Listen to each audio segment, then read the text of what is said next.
Et nous faisons incursion chez vous à la maison avec la plus belle des matinales qui ouvre les portes de la Côte d'Ivoire. Aujourd'hui, dans cette émission, nous allons nous intéresser à ces personnes-là. On regarde. Des personnes qui viennent faire des palabres chez vous à domicile. Des personnes qui n'ont pas été invitées, qui débarquent sans prévenir.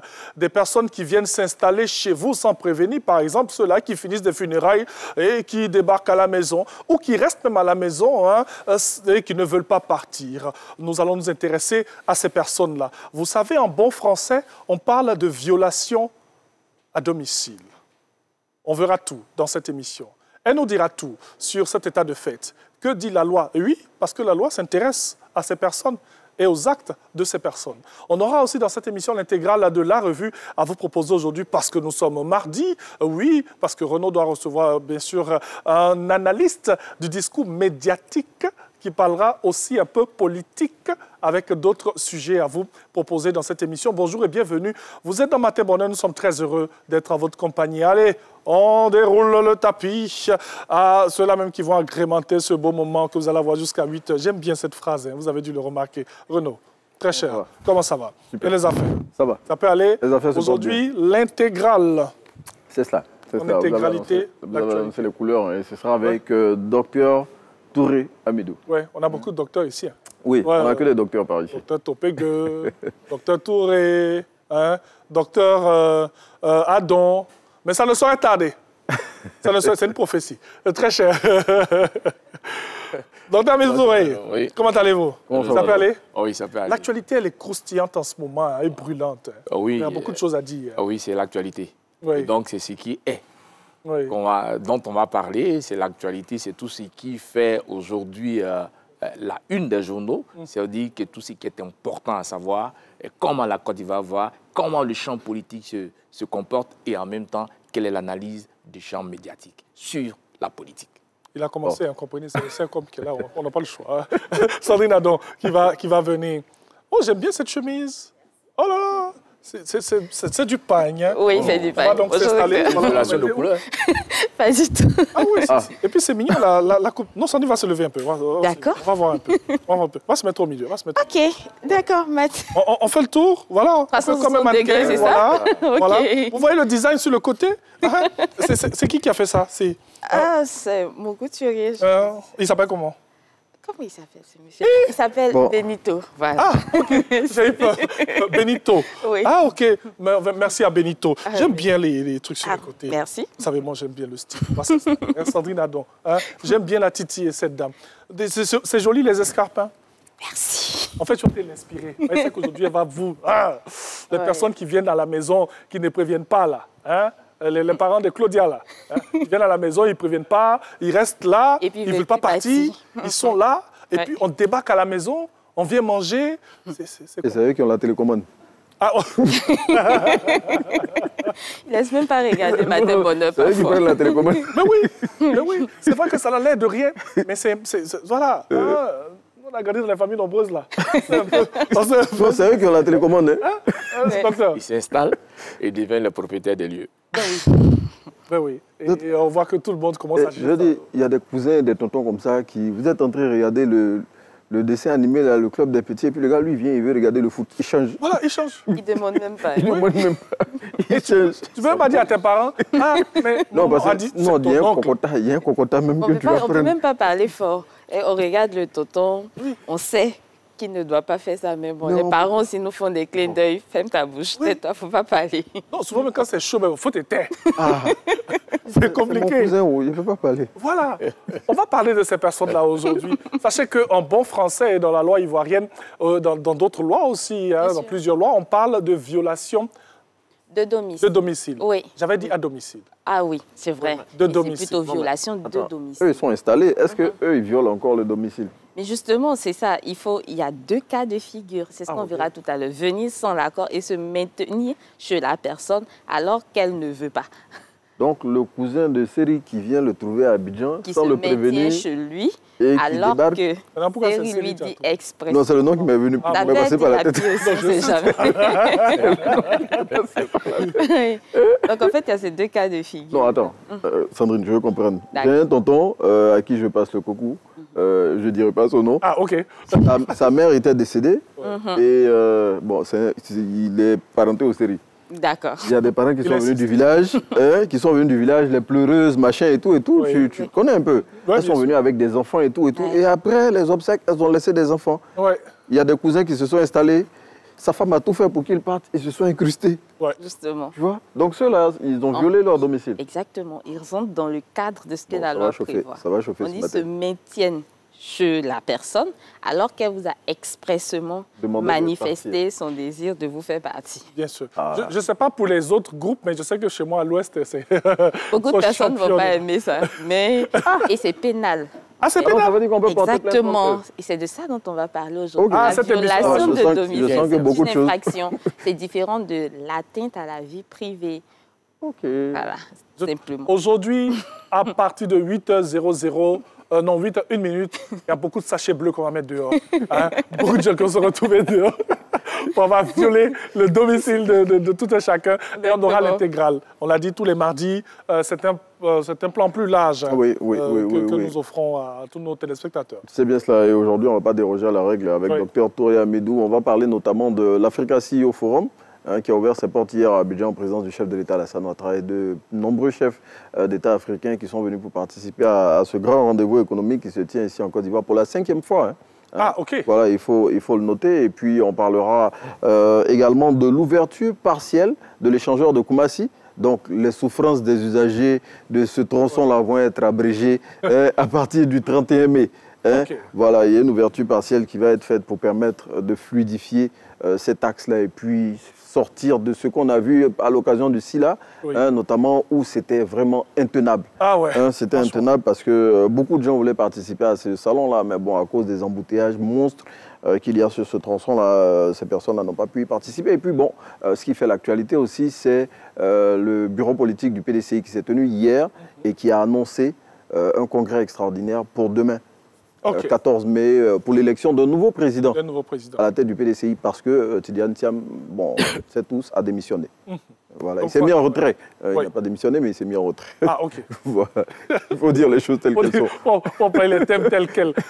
Voici un peu ce qu'on va vous proposer hein, dans l'intégrale de la revue avec Renaud, il a si bien dit, hein, l'ouverture partielle de l'échangeur. Oui, de l'échangeur de Koumassi. On sait qu'on a eu beaucoup de salons, de forums, la Oui. FOMSI. Oui, au parc des expositions, oui, c'était le difficile Cirex, l'accès, oui. C'était Oui. vraiment compliqué. Hein. Je me suis même retrouvé en train de suivre un cortège ministériel. Bon. C'était chaud parce qu'il fallait vraiment y aller pour ces événements-là. Et bon, on va marquer une petite pause et on va se retrouver dans quelques instants. Voici les deux grands axes que vous aurez aujourd'hui dans ce rendez-vous de ce mardi 13 mai que nous vous offrons ici sur RTI1, la chaîne qui rassemble. Et c'est Matin Bonheur qui a démarré depuis quoi, 10 minutes maintenant. Hein. À tout de suite. Famille et amis, bienvenue chez Caroline, bienvenue dans Escale familiale. Ma chérie, y a pas peau. J'entends souvent que les femmes ont du mal à reconnaître leurs erreurs.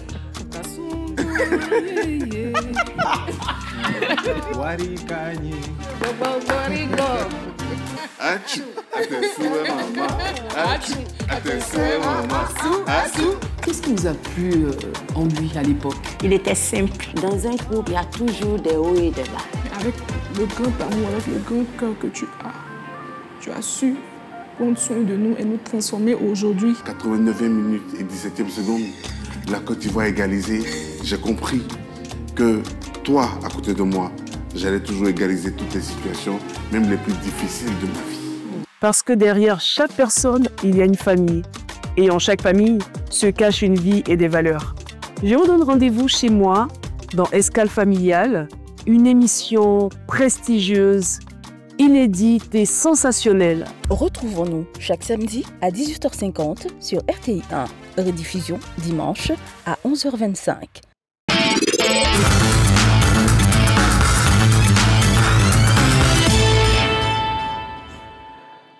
Allez, bonjour et merci de nous retrouver pour un tour complet de l'information avec Dr Touré Amedou, analyse du discours, j'ai failli dire docteur médiatique, du discours médiatique et enseignant à l'université Félix Houphouët-Boigny d'Abidjan. Et avec lui aujourd'hui, docteur, bonjour. Bonjour. On va aborder 5 sujets. On démarre bien évidemment avec l'Africa CEO Forum, cet événement-là qui hier a mobilisé toutes les attentions.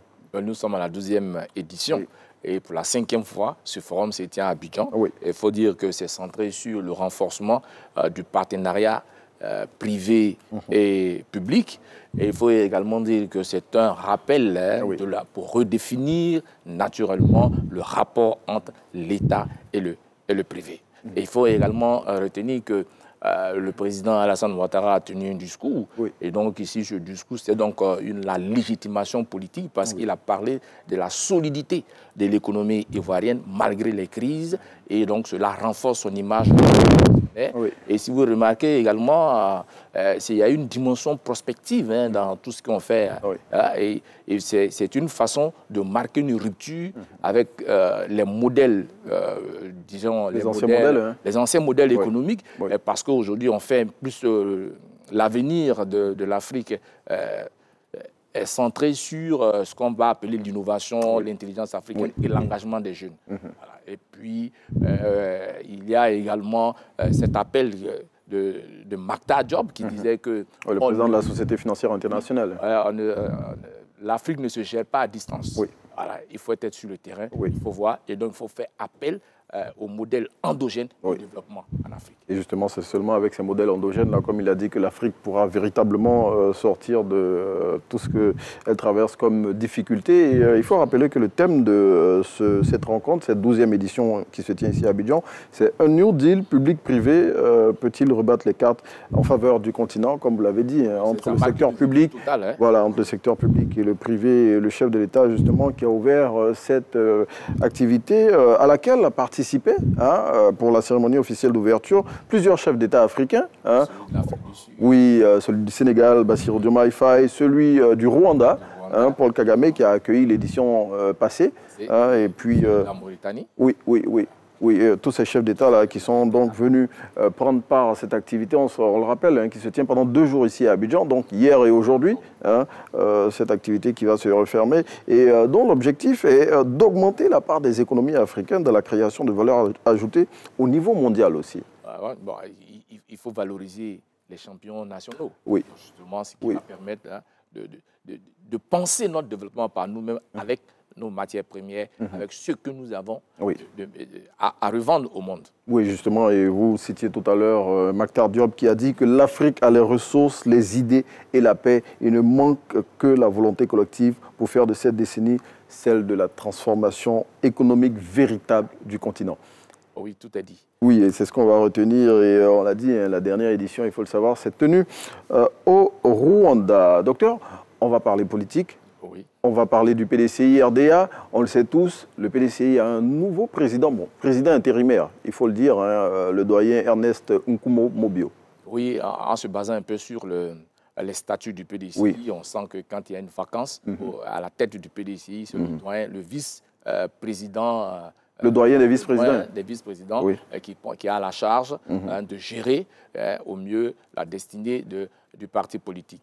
Et donc, quand le président Thiam adopte une stratégie de contournement de la justice en démissionnant... Selon l'analyse de Dr Touré. Oui, selon mon analyse, je pense tout ce qui va se faire le 15 ne sera pas touché parce que...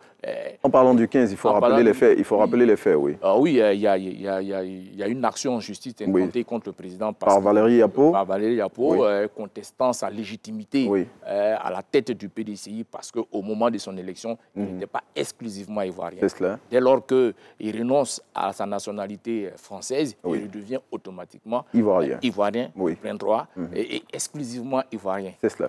Dès lors qu'il démissionne encore du PDCI... Donc la procédure judiciaire n'a plus son sens. N'a plus son sens. Voilà, il ne sera pas concerné. Et la preuve, il y a un congrès électif. Qui va se tenir demain. Oui, donc il fera un score soviétique. Ils vont adouber. Bon, on attend de voir. On attend de voir. C'est des projections. Ils vont adouber leur champion. Et voilà, donc c'est la stratégie. Et nous sommes en politique et ce qui marche aussi, c'est la stratégie. Oui. Et donc, vous l'avez dit, hein, Valérie Yapo, qui a intenté une procédure judiciaire, on le rappelle, hein, le verdict, normalement, selon le report qui a été fait, c'est le 15 mai. Donc, au lendemain du congrès électif qui va se tenir. Oui, oui, qui naturellement, il faut rappeler également que c'est 30 millions pour les candidats. Oui, pour le congrès électif. Oui, pour le congrès électif.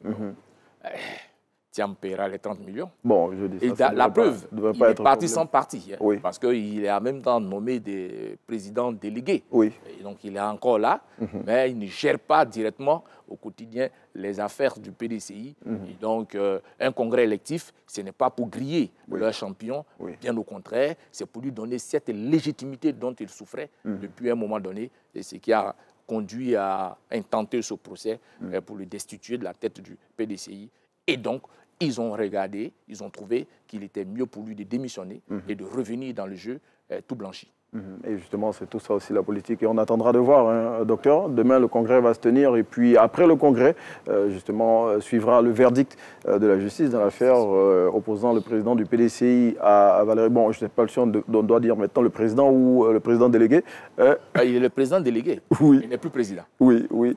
Et quand il redeviendra président, bon, il sera le président entièrement. Bon, je veux dire, on attend. Bon, jeu de mots, ben, dans le même contexte, on est dans le marigot politique ivoirien, avec toutes ces subtilités, tous ces coups d'éclat et autres. Et on attendra donc de voir demain pour le congrès électif qui en sortira vainqueur.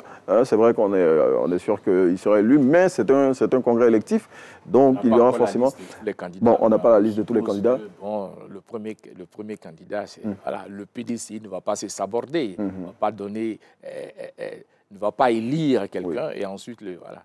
Donc, tout naturellement, voilà, il part favori, voilà, c'est leur champion, ils ont tout misé sur Tidjane Thiam, je pense qu'ils vont le reconduire, j'allais dire, à 150%. Bon, on attend de voir, on attend de voir, et ça sera demain ce congrès électif. Allez, donc on passe à un autre sujet, avec l'aide de la régie bien évidemment, et là on s'intéresse à l'échangeur de Koumassi. C'est une très bonne nouvelle de savoir que cet échangeur-là va ouvrir partiellement dès le 31 mai 2025. Bon, ça sera un gros ouf de soulagement. Oui, vous l'avez dit tout à l'heure en intro, parti sur cet axe qui est aujourd'hui le boulevard Félix Houphouët-Boigny. Oui, ça a changé de nom, ce n'est plus le VGE, c'est le boulevard Félix Houphouët-Boigny maintenant.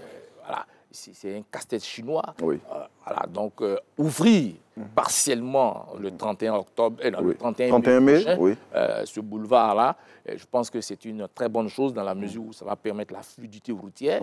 Et vous savez, la construction de ces ouvrages participe de la modernisation des infrastructures routières en Côte d'Ivoire. Et donc, c'est une très bonne chose. Au moins, une voie, l'accès, l'ouverture de cette voie va permettre aux gens de gagner en temps, mais également et que le petit commerce alentour puisse marcher et que les gens puissent vaquer tranquillement à leurs occupations. Et oui, la route précède le développement. Je pense que quand on regarde tout ce qui se trouve de l'autre côté, il faut vraiment permettre aux gens d'aller au travail sainement et de vaquer à leurs occupations quotidiennes. Mais justement, moi, je retiens vaquer tranquillement à leurs occupations parce que c'était devenu un véritable parcours du combattant. Cet axe-là, je ne vais même pas citer tous ceux qui viennent de Bassam et après Port-Boué et tout ça qui met aujourd'hui, ils souffrent énormément. Ne jamais avoir à faire des courses de ce côté-là. Mais bon, il y en a qui sont obligés. Il y en a qui sont obligés. Vous priez Dieu pour faire des courses vers là-bas, oui. Le SILA, on a vu ce qui s'est passé. Oui. C'était difficile. Oui. Voilà. Bon, aujourd'hui, jusqu'au 31 mai, on aura cette ouverture. Et en même temps, l'ouverture partielle de ce boulevard-là, de l'échangeur de Koumassi, vient mettre fin à une rumeur. Et donc, vous voyez que les États-Unis n'ont pas rompu leur contrat. Bien au contraire, ils accompagnent la Côte d'Ivoire à la réalisation de cette infrastructure. Justement, il faut rappeler que cette infrastructure est construite dans le cadre du partenariat entre la Côte d'Ivoire et les États-Unis, dans le cadre du Millennium Challenge Corporation et récemment avec l'administration Trump qui avait annoncé la réduction de certaines aides étrangères. On s'inquiétait de savoir si ce pont allait être achevé et les autorités américaines, pour celles qui sont en Côte d'Ivoire, l'ambassade a réagi pour dire que ce n'est nullement touché. Le partenariat se poursuit et le pont sera achevé. ne sommes pas concernés. Non, non, on n'est nullement concernés par cette information. Et justement, ce qui nous intéresse, c'est qu'à partir du 31 mai, eh bien, les pratiquants de cet axe-là seront soulagés avec l'ouverture partielle de l'échangeur de Koumassi. Et ça va permettre, bien évidemment, comme je l'ai dit, à tous ceux qui empruntent cet axe-là au quotidien, eh bien, d'avoir la paix. Donc, on attend tous le 31 mai et puis voilà, ce sera parti pour un accès plus facile de cet axe. Allez, docteur, vous aviez évoqué le SIDA tout à l'heure, mais justement, on en parle dans ce numéro de l'intégrale de la revue de presse. Le SIDA qui a généré plus de 100 millions de chiffres d'affaires pour son édition 15. Oui, depuis 2 ans, j'allais dire l'année dernière et cette année, le SIDA a basculé dans une autre dimension. Oui, franchement. Le lieu d'abord, déjà, et le nombre d'entreprises qui viennent là pour vendre les ouvrages, et c'est intéressant. Et le thème aujourd'hui, livre racine, et dans la repartie aux sources a été prononcé par le directeur de l'UFR LLC, professeur Adama Koulibaly, que je salue au passage. Et donc, pour vous dire que le SIDA est rentré dans les habitudes ivoiriennes aujourd'hui. Et j'ai vu des écoles se déplacer pour aller aussi là. J'ai vu des personnes revenir. Ah, tu n'es pas allé aussi là, j'ai acheté un livre là-bas, etc. Donc c'est devenu une habitude. Non, mais c'est devenu le place to be. C'est l'endroit où il faut être. Il faut y être. Oui, il faut absolument y être. Le là pour toucher le livre, sentir le livre, savoir qu'il y a des gens qui réfléchissent et qui travaillent pour conserver nos mémoires, pour voir tout ce qui se passe en Afrique et d'ailleurs, tout ce qui se passe à travers le monde. Voilà. Le livre permet ce voyage-là également. Voilà. Le livre aussi, c'est la beauté, c'est l'écriture. Et cette année, la région du Cavali a été mise à l'honneur. Et puis, une auteure ivoirienne, Marguerite Aboué, la mère de Aya de Yopougon, qui était l'auteur aussi à l'honneur. Oui, absolument. Elle est passée d'abord par l'université Félix Houphouët-Boigny, avant d'y être. Et donc, elle revient aux sources, elle est ivoirienne. Et donc, je crois que c'est un honneur, un double honneur pour elle d'être reçue en trompe comme ça et de participer aussi là.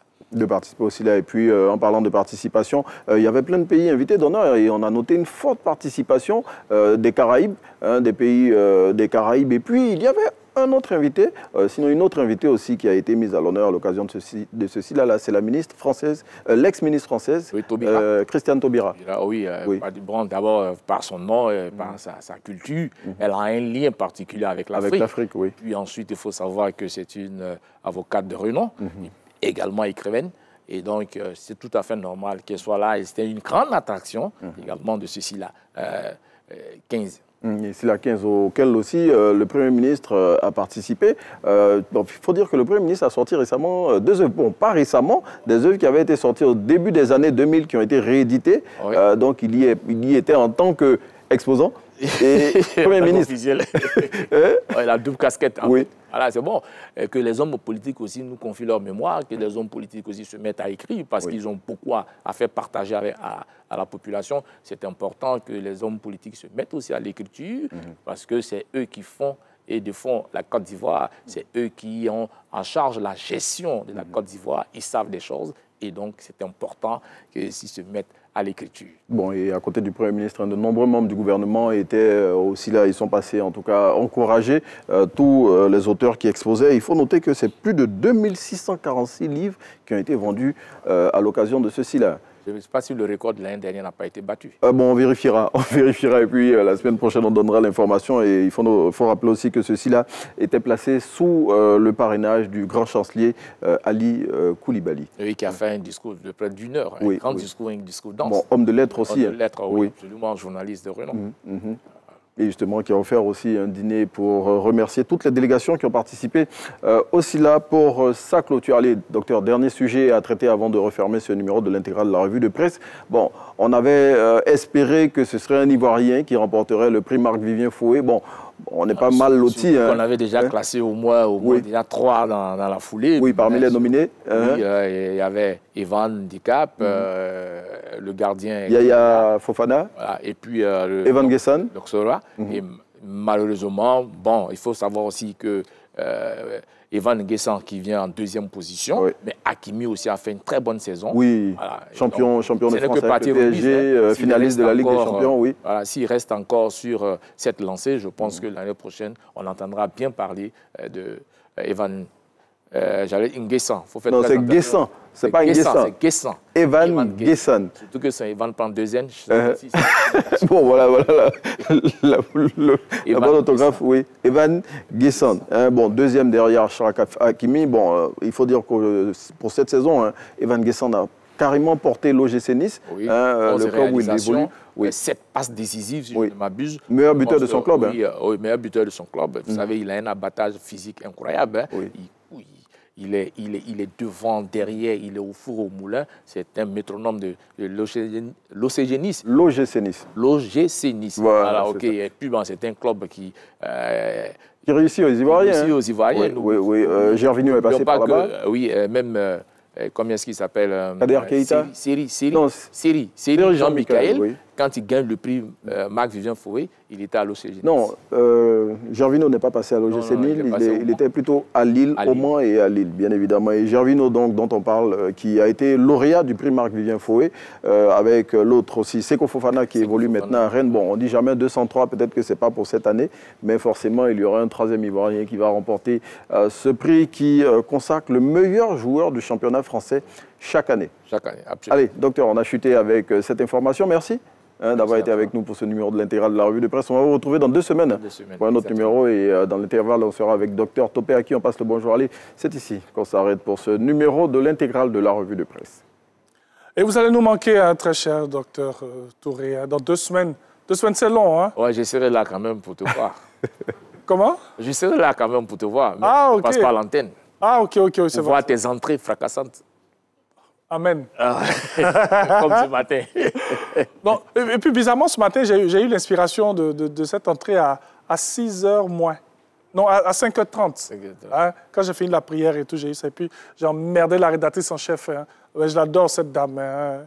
Elle s'est cédée à mes caprices. En tout cas, merci beaucoup. Merci à Renaud pour la revue. C'était l'intégrale. Et vous savez, tous les mardis, nous avons droit, bien sûr, à décortiquer, hein, bien sûr, toute l'actualité que nous avons. On prend juste les titres phares. Vous savez, l'actualité chez nous, c'est Africa CEO Forum. Qui nous a permis, bien sûr, d'avoir, certes, ces échanges sur des sujets essentiels et intéressants pour notre pays, pour notre continent, et ensuite, avec des panélistes et non des moindres, hein, pour ce qu'on a pu voir en direct, même sur RTI 1, oui, parce que nous étions en direct sur RTI 1, et aussi, on salue nos confrères de Radio Côte d'Ivoire, qui étaient aussi d'arrache-pied pour cet événement, et on a aussi d'autres informations que vous avez pu donner. On a eu 4 au total, l'échangeur de Koumassi, non, 5. 5 grands titres. L'échangeur de Koumassi qui va ouvrir à partir du 31 mai, ça c'est l'information qui intéresse tout le monde. Et puis, bon, le congrès du PDCI qui va se tenir demain, le congrès électif. Bien sûr. Voilà. Merci beaucoup pour toutes ces informations. Et puis, docteur, dans 2 semaines, on sera ensemble. Merci Renaud. Excellente journée. Allez, on poursuit cette émission. On aura un autre sujet très intéressant à vous proposer dans cette émission. J'ai dit aujourd'hui, on va déconstruire certaines habitudes. C'est un peu ce qu'elle fait, cette dame, lorsqu'elle arrive tous les mardis avec nous. On parle du droit de la famille. Et vous savez, le droit de la famille, il y a beaucoup de choses à l'intérieur. Il y a beaucoup de choses qu'il faut comprendre. Beaucoup de sujets, beaucoup de petits thèmes comme ça, des situations qui nous entourent. On pense que ça n'agit pas, mais pourtant, ça agit forcément. Et il y a certaines situations et certains actes qui sont réprimés par la loi, n'est-ce pas, hein, Sandrine Adam? Franchement, j'ai vraiment kiffé sur la chemise. Hein. Ben D'accord. Oui. Ça me permet de saluer des amis stylistes, Dieudonné, Modeste Ba, Franck Niamien, et puis Réotra, hein, Réotra Style. Salut, très cher. Allez, on va marquer une petite pause et puis on revient. On est prêt? Bien sûr. Pour déconstruire les... Toujours. Est-ce qu'on fait ça chez les Atiers? Ce genre de comportement. On peut envoyer la pub. Ah, pas mal. Ah, ok, allons-y, à tout de suite.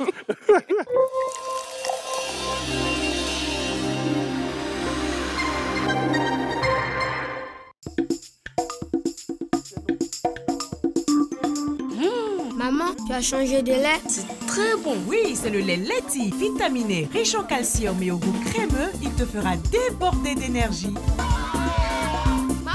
Tiens, nouveau par ici. C'est Leti. Leti, lait en poudre instantané, vous garantit pleine forme et bonne santé. Excellent pour les sportifs. Leti, le maximum d'énergie.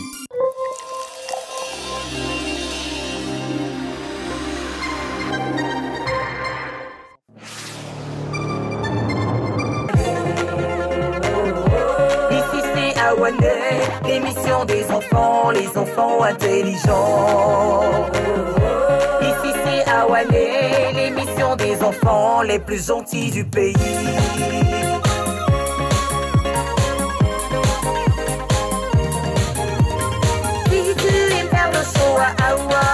Salut, Taf la référence, créateur, concepteur du Youssoumba décalé. Je vous donne rendez-vous ce mercredi à partir de 15h05 sur RTI1 à l'émission.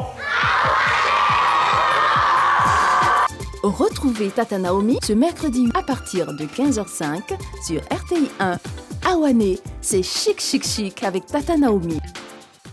Voilà, nous sommes de retour dans cette émission et pour nos différents programmes, sachez qu'ils commencent très tôt le matin avec Matin Bonheur que nous vous offrons dans la mi-journée. Vous avez C'est Midi, votre talk show qui vous accompagne et vous permet d'être bien sûr, entre midi et 2. N'oubliez pas aussi notre grande session d'information que nous vous offrons avec nos différents journaux, voilà, de 13h et aussi de 20h pour les grandes sessions. Sinon, vous avez des bulletins et des flashs qui vous sont proposé donc, et on n'oublie pas que les vendredis et les samedis, vous avez droit aussi, bien sûr, à Jean-Michel Honin dans Allume la télé, le show, Naomi à la fée que vous avez tous les samedis matins et Escale familiale avec, bien sûr, Caroline Da Silva pour nos différents programmes phares. Sinon, vous pouvez retrouver tous ces programmes en téléchargeant RTI Mobile sur App Store et Play Store et nous avoir sur le www.rti.ci en tout temps et en tout lieu. On va donner maintenant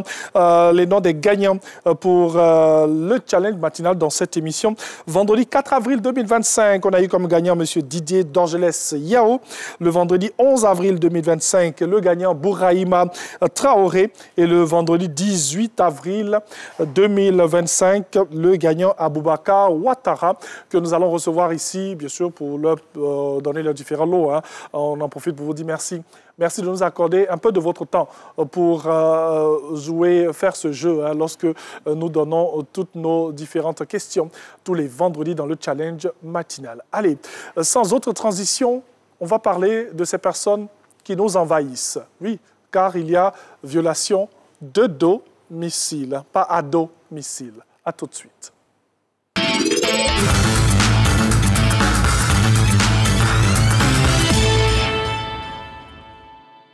Sandrine Adam, avec qui nous sommes aujourd'hui, je l'ai dit, pour ce sujet très intéressant et on espère que vous allez aimer.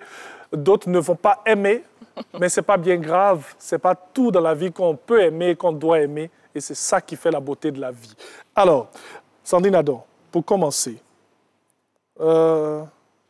c'est quoi ces histoires de... Hein, on vient à la maison, on s'en prévenir, on fait ceci, on fait cela, sans dire à la personne. Est-ce qu'il y a véritablement violation de domicile? Alors, oui. Ah, oui. Non, c'est ce qu'on voulait savoir. Oui.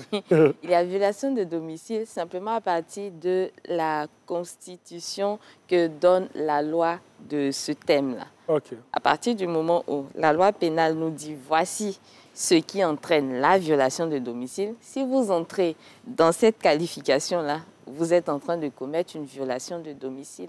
OK. On est d'accord. On va aller step by step. Il n'y a pas de problème. On a beaucoup de choses à dire. Bien on sûr. a du temps. D'accord. On a vraiment du temps. D'accord. Alors, on comprend aisément qu'on n'a pas le droit d'entrer chez quelqu'un sans son accord. Oui. Bon, tout le monde ne le comprend pas.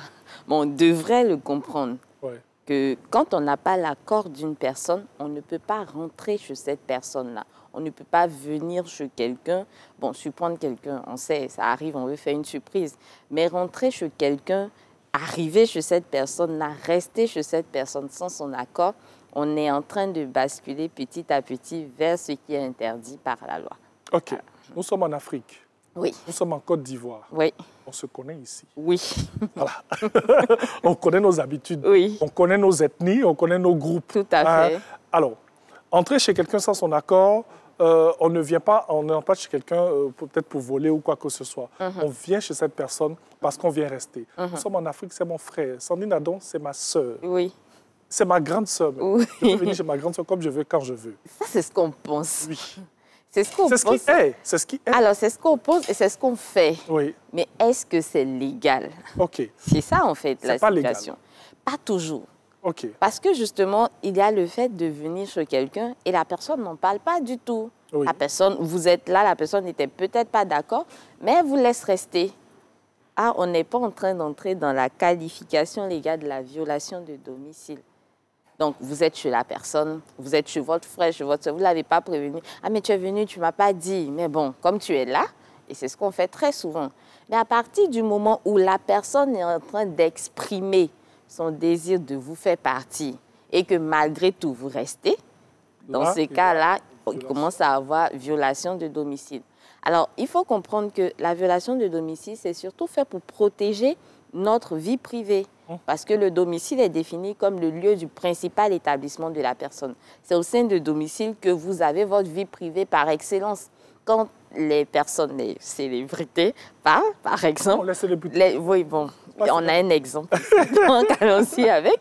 On va dire qu'il y a le travail, il y a l'aspect professionnel, et il y a l'aspect vie privée. Donc, quand on parle d'aspect vie privée, on parle finalement de tout ce qui entre dans notre quotidien, dans notre intimité. Oui. On ne veut pas que les gens puissent y avoir accès sans qu'on ne les y autorise. Et donc, pour pouvoir préserver cette intimité-là, on ne permet pas non plus à n'importe qui de pouvoir venir chez vous parce que c'est le lieu par excellence de votre intimité. Et donc, la loi pénale aussi va permettre de sanctionner ceux qui vont venir porter atteinte à cette intimité-là par la violation de domicile. OK.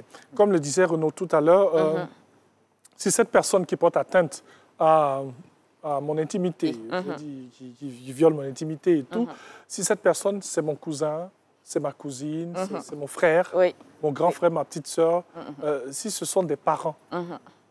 La loi ne détermine pas disons, la loi n'a pas fait une liste exhaustive de qui peut ou qui ne peut pas. OK. Pardon. L'idée ici, c'est de justement... Non, ça va, merci. Ah, OK. L'idée ici, c'est de justement protéger votre vie privée. À partir du moment où vous ne portez pas plainte, ça veut dire que ça vous arrange. Parce que la loi précise que la poursuite n'est engagée que sur la plainte de la personne. Il faut uniquement la plainte. Même s'il y a cette contrainte, même si on est en train de grogner ou bien de, je sais pas... Ça vous épuise, de bouder, tout ce que vous voulez. À partir du moment où vous ne portez pas plainte, la poursuite ne se fera pas. C'est ça la particularité de cette infraction-là. Et disons-le, on n'est pas en train d'indexer nos familles, parce que c'est large. Vous avez par exemple un propriétaire de maison qui se permet de débarquer chez vous à tout moment, quand il veut, sous le prétexte que c'est sa maison, ou c'est lui qui aurait construit cette maison, donc il peut venir là à tout moment. Non, c'est une violation de domicile. Vous avez, par exemple, les enfants du propriétaire, une maison où quelqu'un d'autre a habité avant vous, et la personne se permet de venir à chaque fois. Donc, je viens voir si je n'ai pas laissé telle chose. La personne est en train de violer votre domicile. Vous avez aussi des personnes qui peuvent entrer la nuit pour faire autre chose. Pas forcément pour voler, mais avant que le vol n'intervienne, il y a d'abord violation de domicile parce qu'elles sont entrées par effraction chez vous. Donc, il y a violation de domicile. Maintenant, si elles commettent autre chose par la suite, on pourra utiliser l'infraction la plus grave pour les punir. Donc, il y a plusieurs paliers. Mais déjà, la loi, pour donner la définition de ce qu'est la violation de domicile, la loi nous dit que c'est le fait donc d'entrer ou de s'introduire chez une personne ou de s'y maintenir sans qu'elle ne nous y ait autorisé. Ou alors on s'y maintient alors qu'elle nous a expressément exprimé son désir de nous faire partir. Donc on n'a pas son accord et on rentre, ou bien alors on est là et on se maintient malgré le fait qu'on nous ait expressément demandé de partir. Expressément, ça peut être par écrit, ça peut être de manière orale, mais ce qui est sûr, ce n'était pas dans la manière de faire. Par exemple, je veux que vous partiez de chez moi. Le matin, je ne donne pas la nourriture à quelqu'un. Je ne l'ai pas dit. C'est ce qu'on fait très souvent. Comme on veut que la personne parte, on prive la personne. On coupe l'eau, on cache la télécommande, on coupe l'accès à la télévision. Voilà, on brouille les chaînes, on met un code parental. Mais la personne est là. À partir de ce moment-là, on ne l'a pas expressément dit. Donc, tant qu'on ne l'a pas expressément dit, la personne peut vouloir penser que je ne sais pas, parce qu'on ne m'a pas dit de partir encore. Bien sûr. Alors, il y a un autre cas que je voudrais qu'on puisse évoquer avant d'aller au cas pratique. Il n'y a pas de problème. Ça peut arriver aussi entre ex-conjoints? Bien sûr. Alors, il faut là déterminer la notion de domicile. On l'a dit tout à l'heure, c'est le lieu du principal établissement. Oui. À partir du moment où vous n'êtes plus là, que ce n'est plus votre domicile, ce n'est plus chez vous. Okay. Même si vous avez vécu avec cette personne pendant 25 ans, pendant 30 ans, à partir du moment où il y a une sorte de séparation, ou alors vous êtes divorcé, vous êtes séparés, qu'un nouveau domicile a été déterminé pour chaque personne, que cet endroit-là n'est plus le lieu de votre principal établissement, quand vous venez là sans l'accord de l'autre, vous tombez dans le champ de ce que la loi pénale prévoit. Oui, si vous êtes séparés, que c'est notifié. C'est notifié, bien sûr. On ne parle pas de séparation de fait, parce que les personnes mariées sont censées avoir ensemble un domicile conjugal. Oui. Même si vous travaillez à, je sais pas, à la frontière de la Côte d'Ivoire quelque part, que vous avez votre époux, votre épouse à Abidjan, à partir du moment où ce lieu-là est considéré comme votre domicile conjugal, même si vous faites 30 ans là-bas, quand vous revenez, c'est toujours votre domicile, vous êtes chez vous. À partir du moment où il n'y a pas eu de décision qui prononce votre séparation ou votre divorce.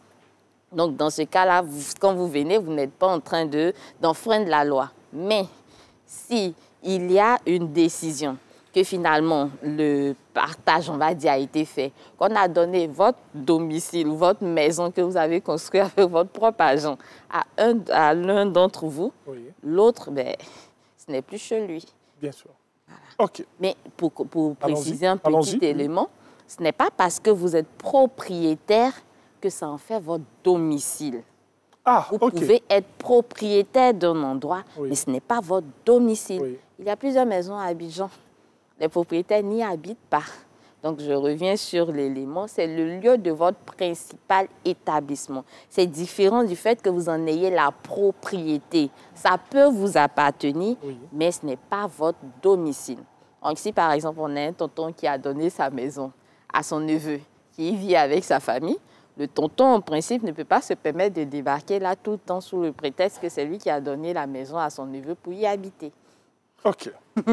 Cas pratique maintenant. D'accord, allons-y. On va certainement revenir sur certaines choses qu'on a eu à dire, mais avec les cas pratiques, ça nous permet de nous plonger dans ce que nous vivons au quotidien. Bien sûr. Alors, Efwa Nagata entretient des relations avec un homme marié. La femme de celui-ci a décidé de venir en découdre avec elle à son domicile avec un groupe d'amis. Selon l'épouse, la maison appartient à son mari. Elle a donc le droit d'y entrer et de faire un scandale quand elle veut et comme elle veut. Efwa veut savoir si elle dispose d'un recours ou si l'épouse a ce droit. Alors, on va rappeler rapidement tout ce qu'on a dit tout à l'heure. Domicile, lieu du principal établissement d'une personne. Celui qui vient ou qui tente de s'introduire ou qui s'introduit dans ce domicile-là sans l'accord de la personne ou qui s'y maintient alors qu'on lui a expressément demandé de partir est en train de commettre une violation de domicile. Et la sanction est de 6 jours à 2 mois d'emprisonnement. Ce n'est pas beaucoup, 6 jours. 6 jours à 2 mois d'emprisonnement et une amende qui part de 50 000 à 500 000 francs CFA. Donc, ce n'est pas beaucoup, mais ça peut faire mal. Ça peut piquer quand même, faire 2 mois de l'autre côté. Juste parce 6 jours. 6 jours, c'est déjà beaucoup. Parce que déjà dans le casier judiciaire. Bien sûr, parce que c'est une décision de justice qui va être prononcée. Donc, à partir de ce moment-là, est-ce que madame l'épouse a le droit de venir se narguer ou faire un scandale chez Efwa quand elle le veut sous le prétexte que le domicile, cette maison appartiendra à son mari? Alors non, parce qu'on l'a dit tout à l'heure, le fait d'être propriétaire ne dit pas qu'il s'agit de votre domicile. Donc le propriétaire, c'est son mari.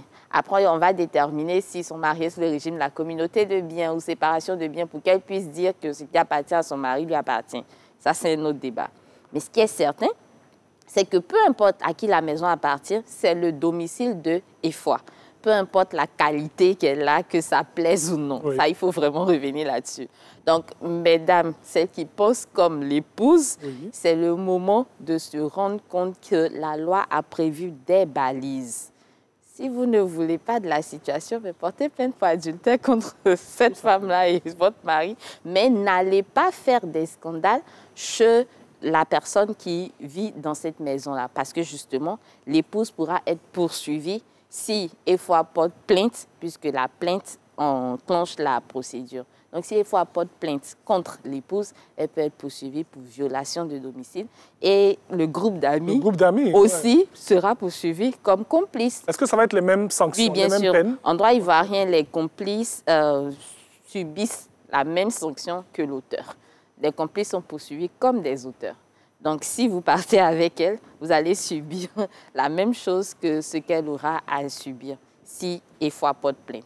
Donc, il faut retenir simplement que le domicile appartient à celui qui y vit. Donc, c'est celui qui habite effectivement l'endroit qui est protégé donc par la violation de domicile. Et ici, l'autre, donc l'épouse, peu importe le statut qu'elle a, ne peut pas se permettre de venir faire un scandale comme et quand elle le veut. Voilà. Bien sûr. Un autre cas pratique. Yemi est une jeune femme sans histoire. Elle est mariée depuis quelque temps. Mais le comportement de sa belle-mère devient insupportable. Elle a frauduleusement obtenu le double des clés de leur maison et elle y vient quand elle veut. Elle invite même des gens à des séances de prière et d'exorcisme pour, selon elle, délivrer la maison. Et elle refuse de partir quand Yemi en parle. Yemi et son époux en ont marre. Ils se demandent si Agathe, la maman, a légalement le droit de venir chez eux ainsi, puisqu'ils sont ses enfants.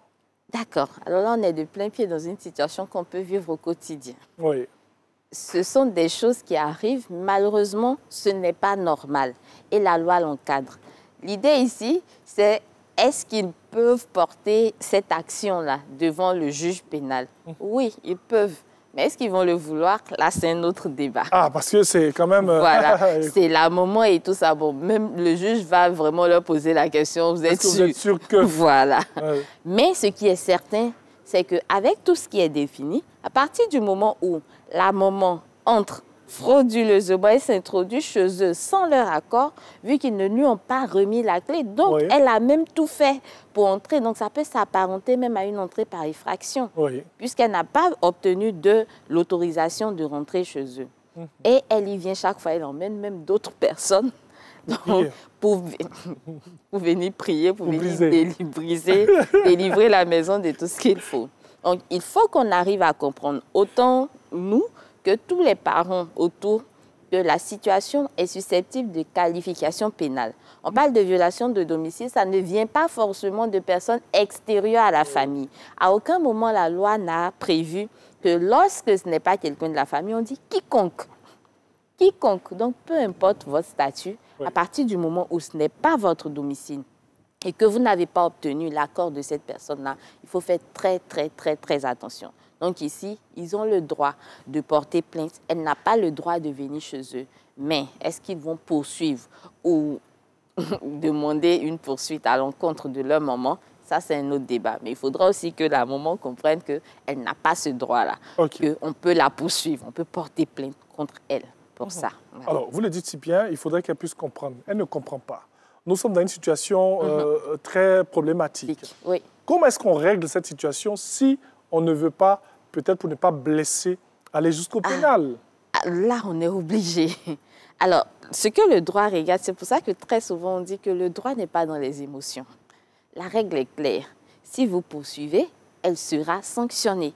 Si vous ne voulez pas poursuivre, bon, vous réglez peut-être avec les médiateurs familiaux, par exemple. Ah, ok. La médiation familiale existe. Ils essaient un peu de régler les problèmes qui peuvent intervenir. Ça n'a rien de judiciaire. Donc, ce sont des procédures extrajudiciaires.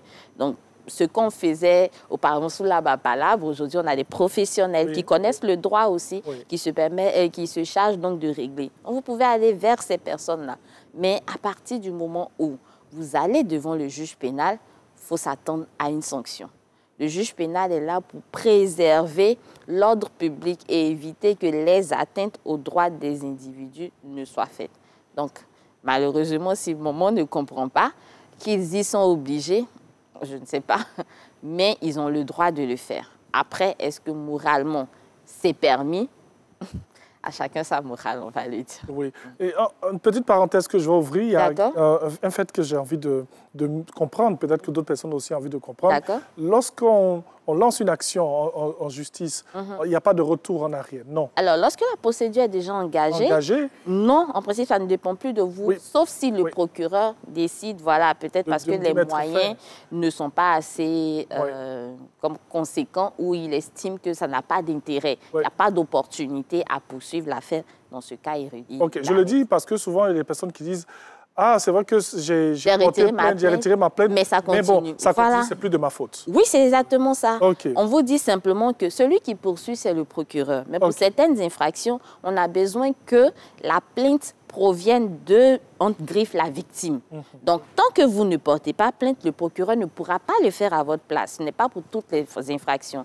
Il y a certaines infractions pour lesquelles la loi a spécifié que la personne concernée doit porter plainte. Et ici, c'est le cas. Mais ça ne veut pas dire que quand vous portez plainte et que quand vous partez retirer la plainte, ça va arrêter la poursuite. Il y a des infractions, comme le cas de l'adultère, par exemple, où on dit que le retrait de la plainte met fin à la poursuite. Là-bas, c'est très bien dit. C'est spécifique. Ici, à aucun moment, on a dit que le retrait de la plainte mettait fin à la poursuite. On a simplement dit que pour la poursuite, il faut la plainte de la personne concernée. Est-ce que c'est défini lorsqu'on va porter une plainte? Les règles au niveau de chaque infraction, c'est défini. Dans le code pénal, vous avez telle infraction, on va vous dire que pour ça, il faut la poursuite. Avant que la poursuite ne soit engagée, il faut la plainte. Pour le retrait entraîne ceci. Si ce n'est pas dit, c'est que ça ne se fera pas. Bien sûr. Voilà. C'est ce qu'on appelle la légalité de la loi pénale. Donc, tant que ce n'est pas écrit, c'est que ce n'est pas ça. Merci pour la précision. Je vous ai dit, chaque fois que je vous écoute, je dors un peu plus intelligent. Dieu merci. Merci beaucoup. Dieu merci. Apocan a perdu son mari et les obsèques ont eu lieu. Cependant, depuis les obsèques, la grande famille élargie de son défunt époux s'est installée chez elle et elle refuse de partir malgré la fin des funérailles. Elle a essayé toutes les négociations possibles, mais ses beaux-parents refusent.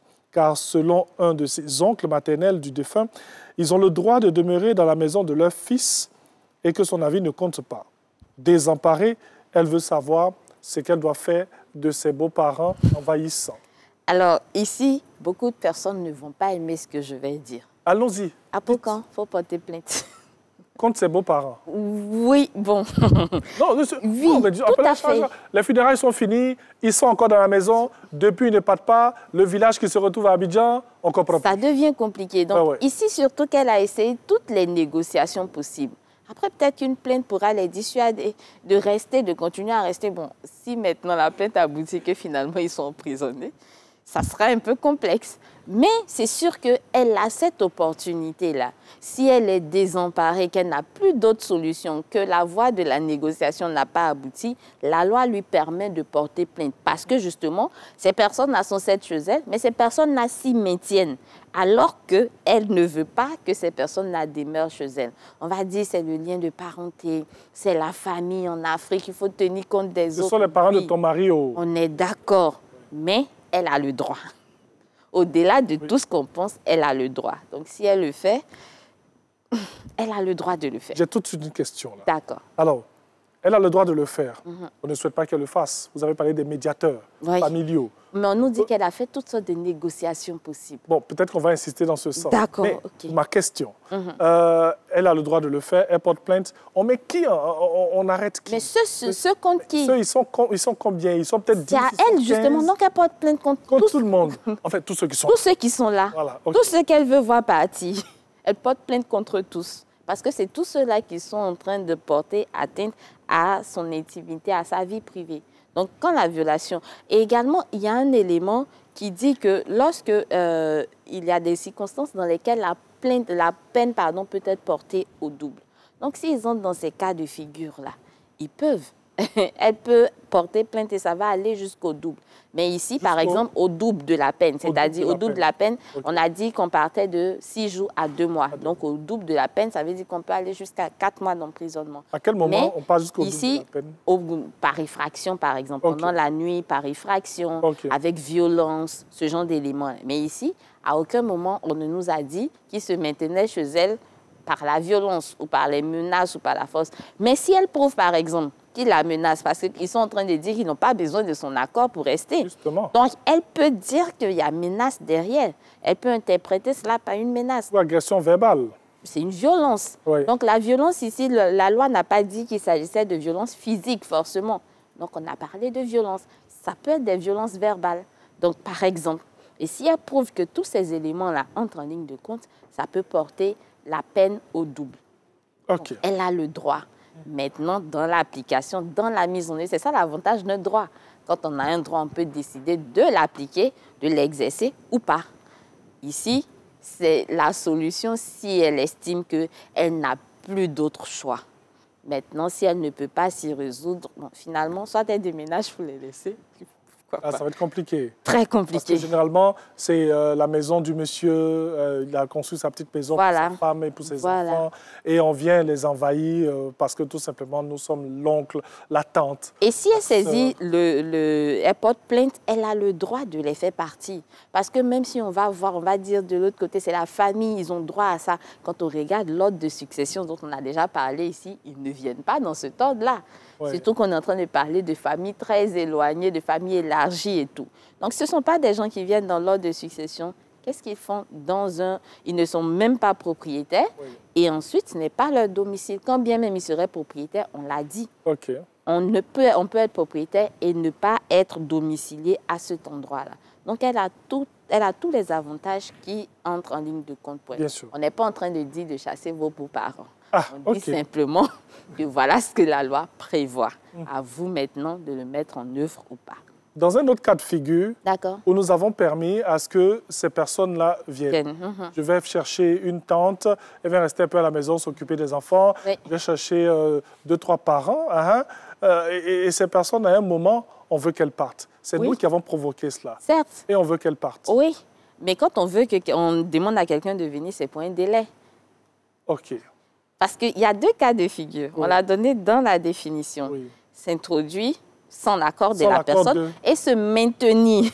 Alors qu'on nous a expressément demandé de partir. Ah, Toti, tu es venu, c'est bon, merci. Mais la semaine prochaine, tu vas rentrer. Moi, je ne vais pas. Ça commence bien. Mais c'est d'où ici? Ah, voilà. C'est toi qui es allé me chercher. Donc, vous voyez un peu. Donc, il y a le fait de se maintenir. Alors qu'on nous a dit expressément que c'est bon, il faut partir.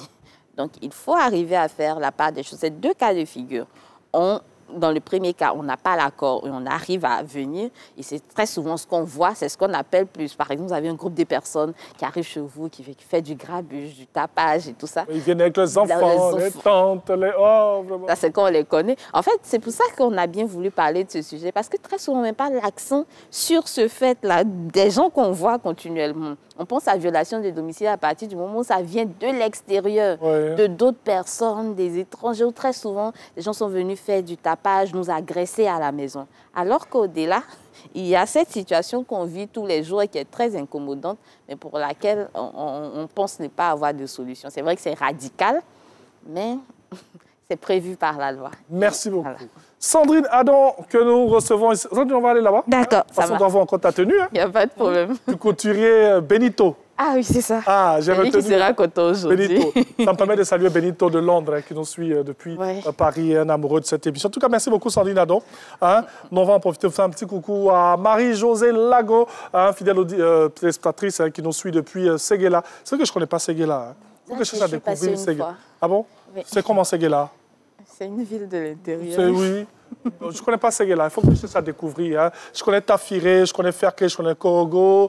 Il faut que j'aille un peu derrière là-bas. Marie-Josée Lago, salut à toi depuis Séguéla et joyeux anniversaire à toi. En tout cas, merci beaucoup à vous d'avoir été à notre compagnie. Demain, c'est mercredi. On aura un cours de mercredi à vous proposer. On espère que vous avez passé un excellent moment en notre compagnie. N'oubliez jamais de mettre Dieu au centre de tout. C'est le seul qui gère. Bien sûr. Ça, c'est mon slogan, ça. Dieu vous garde. Ciao, belle.